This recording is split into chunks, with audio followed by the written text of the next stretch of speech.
Like, we think about your financial situation because a lot of things happen. People get married, people have kids, people get divorced, people get sick, people take care of parents that they weren't taking care of, people come into a lot of money, people lose a lot of it. So like your life changes. So as a financial planner, my job is when I check in with you. It's this what's new in your life, what's going on. Mm-hmm. Like, it doesn't have to be what's new financially, what's new, period. Mm-hmm. Because everything that you do affects finances some way or the other. Like, kids moved out, finances change. Kids moved in, finances change. We want to buy a house, finances change. I broke my leg, like, everything you do affects finances, but instead of you thinking about it that way, just what happened? What's going on? Mm-hmm. You know, I was sick. You missed work, finances change. Right. You know what I'm saying? So like, no matter what happens. Yeah, or something came up with your car that you weren't expecting. Exactly. That long. Unexpected. You know, if you own a house and you have to fix a furnace, because didn't we have 40 below this year? And a lot of coworkers had their pipes burst that I know. And ironically, it wasn't that. It was like a week ago or earlier this week, their pipes burst because when it was 40 below, it wasn't any water out. But this week it was a lot of rain, snow, then rain, then cold. So people had pipes full of water that they broke. That accumulation, yeah. So what I'm saying is, like, everything that you touch and that happens in life, somehow finances gets funneled through it one way or the other. And so as a financial advisor, my job is to think about that. That's what I do 8 hours a day, 10, 11, is think about how do things impact people. So then when I meet with you, you say, I got 1, 2, 3 going on. Then I can say, okay, well, this is the plan we had, but now things have changed, so let's modify this plan. And you don't have to worry about that. The only thing you're responsible for, if you have a financial planner, a good one, is keeping them updated. Yeah. You keep them updated, then they keep the plan updated, then you're all set to go. Anytime you want to start, you start. Oh, okay, sure. So, I think last month it was like, I think that was a 40 below. I don't know what it was, or the road was bad, just terrible road. But we talked about credit, or we mentioning you wanted to talk about credit, we wanted to talk about debt and things like that. So I have prepared some things for credit and some things for debt. So we're going to combine them in one because we have the time. So I'm going to go through some basics of credit. There's a very specific reason why I titled it Above the Rim. We'll get into that, but just remember rim, because that's important, and I'll get to that. So with credit, there's usually 5 C's. There's 5 C's associated with credit, and it's pretty standard.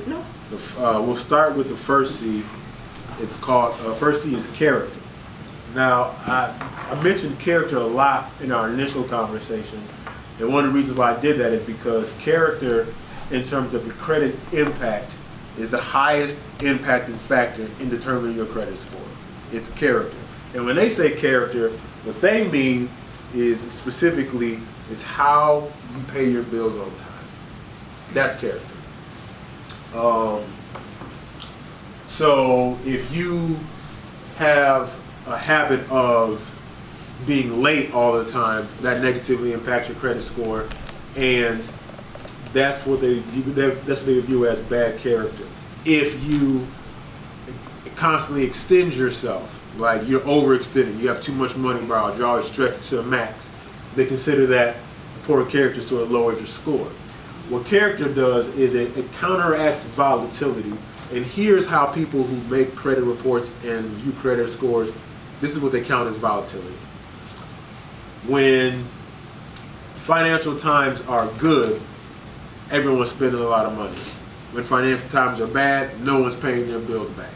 But who are you consistently?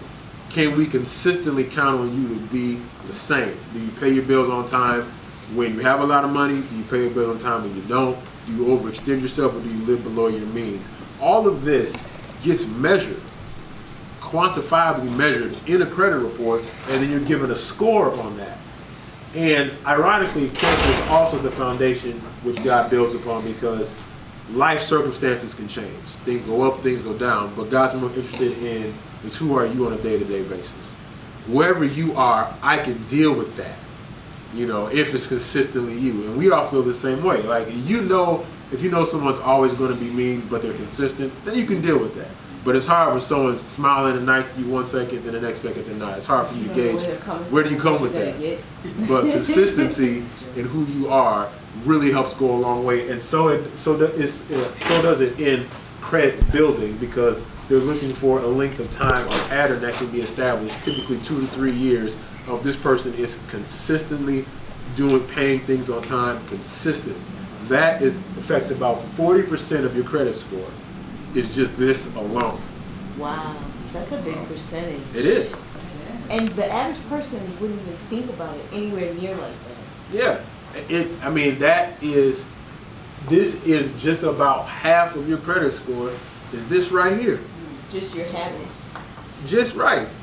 And as a former loan officer, if you come to me and you're like, hey, I need some money, I want to do this, I want to borrow a car, house, or whatever, I look at your score to determine the rate, because usually, not all, but most institutions, the rate is determined by your score, but the approval is determined by your character, because you can have a high score and bad character. You can have a low score and good character. So let's say you had a situation where you had a medical emergency. It happens, and we know that health is expensive. So let's say you have some past due bills, and maybe your score is not the greatest. But when I look at your report, I see that you always pay your stuff on time. The only issue you had was this health. Okay, I'll give you the loan. Maybe your rate might not be as good, but because you've consistently shown that you're dependable and trustworthy, you just had an incident. Now conversely, what if you're really young, you have no length of history, but you have a good score? Yeah, your score is good, but you don't have a year's worth of credit history yet. So I still don't trust you. See what I mean? So the score in this sense is irrelevant. It's really about who have you shown yourself to be. That's when, as a loan officer, I'm telling you from a professional standpoint, when people come see me, the score is the last thing I look at. The first thing I look at is, do I see any red 30-day behinds? Let me look at who you are as a person. And again, that not only does that help factor the decision, but score-wise, it's about 40% of your score. And that's just the first C. There's 4 more. You said it's score Wow. and character. I mean, because you were, I missed part of that. You were talking about the score being the rate, part of the rate determination. And what was the other part of it? The approval. The approval. Right. So character not only determines about 40% of what your actual score is. So like out of 800, 320 points is character alone. And character is strictly measured from a credit report standpoint of paying your bills on time. And not, if your credit limit is $200 or $2,000, not charging $3,000. Like those two things combined not only represent 40% of your credit score, but then they also represent the majority of what's going to get you approved. If I look at it and I'm like, all right, good, clean, then, because legally, for loan officers to deny you, there has to be a good reason. They can't deny you because they don't like you. They have to find a reason to deny you. So if you have impeccable payment history, it makes it very difficult. It's not impossible, but it makes it almost impossible for them to deny you if you show, hey, look, I pay my stuff on time. And here's proof. That's why I have it. It's like your financial report card. Your A's, B's, C's, and D's. Like your financial report card will speak for yourself. Like you say what you want, but I pay it on time. Right. You know, I mean, before we start getting into what you're looking for, how much money you have, none of that stuff matters if this isn't right. If this isn't right, the answer is no. Because it doesn't make any difference how much money you have if you're showing you don't pay your bills. Yeah. It doesn't make a difference. Right. So how do I know I'm gonna get my money back? Yeah. Exactly. From not just my personal experience, not even disclaimer, from my experience, the people with the worst credit scores have been the people who make the most money. Doctors, lawyers, people that I work with. Then typically, if I just had to, just from my experience, the people I've given loans to, they have the worst credit score. The reason why I say that is because how much money you make is irrelevant to how your credit score is. You could be minimum wage and have an excellent credit That's a good point. That's a good point. Because you would automatically think you have the money, so you're paying your stuff off, so you have a good credit score. How could you not? And character, But when you look at it like, I'll show you, but it kind of threads throughout every single C. Every C is different, but character threads throughout every single one of them. And I'll get a little bit deeper into that. The second C And you know, so if you're taking notes, it's real simple. You pay stuff on time. Real simple. I mean, that's the easiest way. Pay it on time. The And second C. Does it matter if it's just the minimum? Nope. Does not. Pay it on time. Pay it on time. The second C is capacity. Now, character is like 40%. Capacity is like 25. So it's the second highest percentage is capacity. And capacity means overextending and overexerting yourself. So you see character kind of blends into that. So capacity from a credit report standpoint is if I have a credit card, the limit is $3,000. How much of that $3,000 do I use? If you are maxed out at $2,500, it will lower your score. Because what they're looking at what a credit report is someone's trying to assess who you are as a person just based on data, which is very hard to do. You can't look at numbers and you can't look at letters on a piece of paper and say this is that person. That's hard.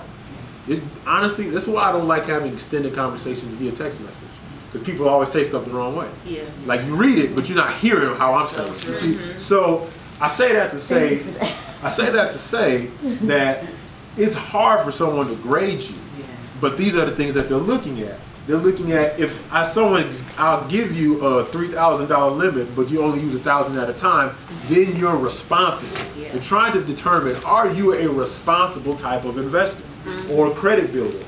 Or are you responsible with your finances? Again, it's not about what you have, it's but what you do with it. That is what counts with credit. Right. So right Go there, I ahead. have a quick question if that's okay. Of course, yeah. So, when you look at the credit report, like you can look up your own report, when Yes, they ma'am. talk about usage as part of your grade, is that what you mean? Like Yes. how you're, Yep, yeah. Capacity. Are you just maxing it out? is another word for usage. Got it. Yeah. So, okay. Or are you using it, paying it down, using it like, gotcha. Okay. Because there's a certain psychology that comes with capacity. Because people who overextend themselves tend to try to eat more than they can chew. And when you do that, when financially tough times come, whether it be a personal situation or just a bad economy, those tend to be the people who don't pay first. So if I'm looking at this, because I want to bring you guys into the mind of a loan officer. So I'm looking at this, and I see that you're maxing out every month, then that means to me that you don't manage your money well. And when a situation comes up, I'm going to be the first person you don't pay. They're going to be the second people you don't pay. And you're going to probably, you're going to want to eat and keep some heat on, which I don't blame you. So don't get me wrong, I don't blame people for the way they spend their money. But if you're asking me to give you money, I have to see how important I am to you. And when you consistently demonstrate that I am not going to push the limits, that means you're trustworthy. And think about it this way. All of you being in a relationship, we all can relate that no one can push us like our spouses can. They know what to do to get us the angriest. They can get us to 100 quicker than anyone else. But because they love you, they don't get you there. They don't max you out all the time. You might get there every now and then, but if someone's continuously on a regular basis pushing you to the edge, then they don't really care about you that much. I mean, that's how you would feel. Right. Like you have your safe word, like we don't talk about this. We don't go there, But and maybe we did once, but we don't do it on a regular basis. And it's the same thing. Wow. Yes, ma'am. Yeah, I wanted to tell you, I want to share this experience that I had last year. It was the time that I needed some credit for going to the dentist. And they don't tell you this. When you go to the dentist, you got to pay up front. No payment plans. Or you can take out a Yes. care credit. Not knowing that it was going to be maxed out. The second you did it. The second I did it, they did a hard inquiry. That's going to lower your score. You're maxing out your capacity of the payment. I was just like, why would they tell me? They should have gave me a higher limit to give me that wiggle room, so my credit score dived like 43 points. I was just like, I couldn't believe it. But now I understand how they just want their payment and they just want to get paid. but I understand it now. I'm like, no, don't do any hard inquiries. Yeah. And don't max out my credit card. If I don't have the money to pay right away, then I just don't get it done. Right. Yeah, that's, I mean, but it was the That's true. emergency at the time where, like you said, things do happen. Things happen. So. and see, if I were to see that on a credit report as a loan officer, I would be able to overlook that. Even though the score might dip, but if Okay. you said I needed some more funds, I could see, okay, because I know what you're talking about, because plenty of people have it. And they get it, and if it's $500 or $1,000, you see it's 1,000, and then the limit's 1,000. Like the Yes. limit's 1,000, and then the balance is 1,000. But if I see that you pay on a regular basis, then I can override that, because character always overrides every other C. Like obviously you don't want to be maxed out, No. Okay. but if you show that you make good payments, people will work with you, and people can make exceptions for you. But you've got to demonstrate. You know, because from a loan officer standpoint, I get paid and I get commissions and I look good the more loans I do. So I want to give people loans because it gets me more money. But I look bad when people default on loans. They keep a record of all the loans you've approved that have defaulted. And if you have too many defaulted loans as a loan officer, then they'll either take away your ability to lend or they'll lower the limit. I mean, just from the business side. Like when I first started, I was able to approve $10,000 car loans. That's all I could do. But I had to show that I wasn't just giving money to my friends. Yeah. And so once I was Yeah. able to show that I could appropriately identify characteristics on the credit report, then they bumped it up to 30,000. So I'm like, now I can give real cars. Yeah. 10,000. It's not that it's not a real car, but there's not so much. It's only a small market I can reach with $10,000 cars. Yeah. And then after that, they're like, oh, now you can do houses. So as a loan officer, they want to have a high limit because it expands their market. They want to have the commission for giving out loans. And they want to, you know, they want to brag. They want to be the best. But so in order to do that, they have to have a good history of their loans. So you have to have a good history of repaying. So I say all that to say they want to give you the money, but you have to give them something to work with. So it all comes back to whether or not you have the capacity, once again, full circle. It does. It does. Right. If you have the capacity, absolutely. And because I spent so much time on character in the first session, I didn't really go into anything in addition to that. But with capacity, there are a couple verses, since we are all, you know, children of God here, that really hit the nail on the head. Exodus 23, 29 through 30, the Lord says, I'm going to give you a little bit of land, little by little, because if you try to take too much on at once, it'll overwhelm you, it'll run you out. Capacity is the same way. You take on little by little. If you overextend yourself, you have one bad move, then it just wipes you out completely. So that's Exodus chapter 23, verses 29 through 30. Proverbs chapter 13, verse 11 says, wealth that is gotten hastily will disappear. That's Proverbs 13, 11. So anyone that's trying to get rich quick, trying to get a whole bunch of stuff quickly, the word of God warns you, that money's going away. Yeah. Yep. Proverbs 28 and 22 reaffirms that, is that he that hasteth to be rich, trying to get rich quick, does not consider, you're not thinking that poverty shall come upon you. That's scripture. It's not my opinion. That's just what the word says. So I say all that to say capacity is key, taking it little by little. Work with what you have. If you have a $300 limit, only spend $30 a month. Work with what you got. Don't curse your blessing. Whatever you do have, use it. But don't curse it. Because credit card companies will increase your limit without you asking They do. when you have proven that you can be dependable, trustworthy, make your payments. But this is the third C. The third C is capital. And each of these C's are putting in order of importance of how it affects your credit score. Okay? Now, capital is, as I say up here, skin in the game. That's how much you're bringing to the table. Now, there are instances where your credit score can be so high that you don't need any capital, but when you do bring capital, that significantly increases your likelihood of getting approved. Because what you're demonstrating, again, is a character assessment to the officer that you are serious about what you're asking for, and you're serious about repaying it because you're putting your own money in it. Because think about it from this perspective. If you come to me and say, I need $20,000 for a car, I say, sure, I'll give you $20,000. Total the car. You're like, oh, well, I don't spend any money. It wasn't my money.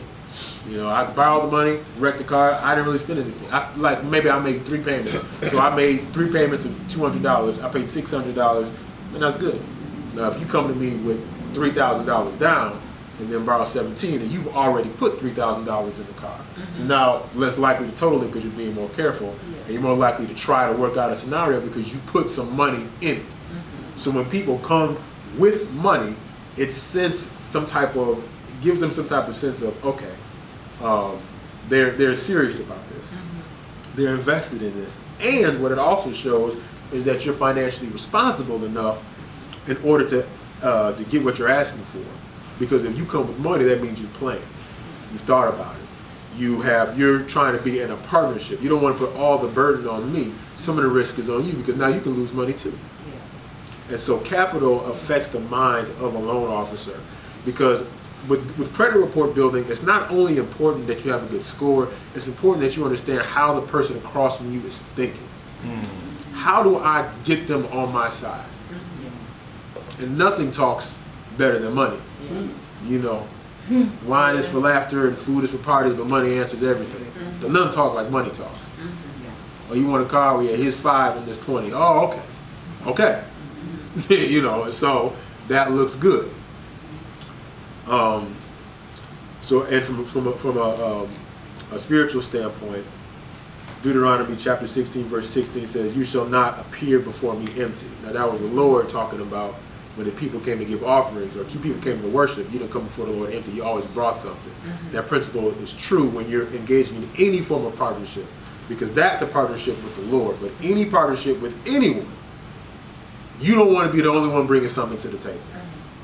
Like, how much better would life be when we met people and they told them off the bat, you're going to be really handling this relationship. I'm not really going to be doing anything. If someone told you up front, like, I'm not going to really participate, so if you want this to work, it's going to be all on you. You would think twice about, is this something I really want to do? Right. Now, when you have kids, you afford them 18 years of acting that way. You're like, eventually it's got to turn around. But with anybody else, you're like, I need to know, what am I getting? I'm bringing this to the table. What are you bringing? So I say that to say that spiritually, that principle in Deuteronomy is applicable to this. Anytime you bring something before someone, you automatically get their attention. Like, oh, I'll at least hear you out. Luke chapter 14 verse 28. Anyone that's intending to build a house, does he not count the cost first and see if he has enough, lest he start not be able to finish, then people laugh at him. Again, that's talking about what capital do you have to invest before you start the project. Don't go in there just asking for all this money if you haven't counted what you can contribute, what you can afford. And then Proverbs 31, for all the lovely women, she considers, Proverbs 31 verse 16, she considers a field and buys it using earnings to expand her business. So she doesn't just borrow, she actually uses what she already has to invest and leverage and to build. So again, she goes into the negotiations with something. And what happens is when you have capital, psychologically what that does for you, it'll help make you not just put up with anything. If you go there for a loan officer and you're like, I want this car, because this is what'll happen. This isn't so much the loan officer, this is the dealership now. What'll happen is the dealership wants to mark up the price for the car because that's how they make their money. Right? That's common knowledge. Now how this is legal, I don't know. But what's in all those contracts, when you do car loans, for example, I'm picking on cars because I hate cars. As an investable asset. I like driving them, but as an investable asset, it's terrible. So in the contracts, what they'll say is they have what's called a dealer markup, which means when you go into the dealer, and you're like, what can I get? The dealer come back and say, I can get you this car at 4%, right? The dealer markup says that the institution agreed to 3. They're going to add their 1 and give you 4.